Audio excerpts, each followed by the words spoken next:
Alain Delon ne peut qu'observer les tensions qui se jouent dans sa famille. Et son avocate révèle la réaction de son client lorsqu'il a lu les attaques de son fils.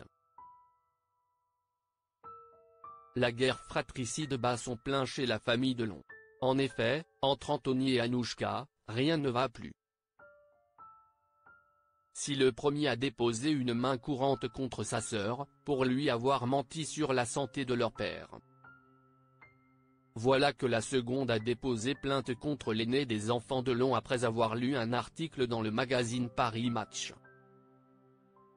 Pour la toute première fois, l'avocate d'Alain Delon, qui soutient sa fille, n'a pas hésité à dévoiler la réaction de son client quand il a lu les attaques de son fils.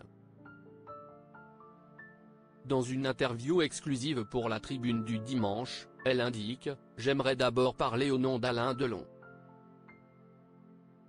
Il a toujours évité que sa vie privée soit étalée sur la place publique, dans la presse, sur les plateaux télé.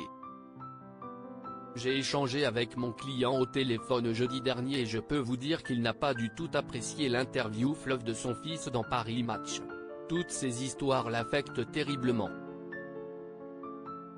Selon l'avocate d'Alain Delon, l'acteur français, dont l'état de santé se dégrade, vit très mal ces querelles entre ses enfants.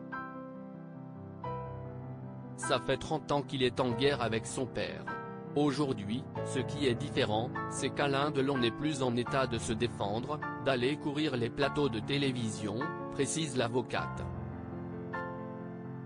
En effet, depuis des années, Alain Delon affiche un soutien indéfectible pour sa fille, Anouchka, qui héritera de 50% de sa fortune, contre 25% pour Anthony et Alain Fabien Delon. C'est vrai qu'il n'a jamais caché sa fascination pour elle. Tout comme il n'a jamais caché ses rapports houleux avec Anthony. Des querelles qui fatiguent Alain Delon. Mais ces tensions intrafamiliales ont aussi pour conséquence d'affaiblir l'acteur. Alain Delon serait épuisé. J'espère surtout que tout le monde va revenir à la raison et retrouver un dialogue sain.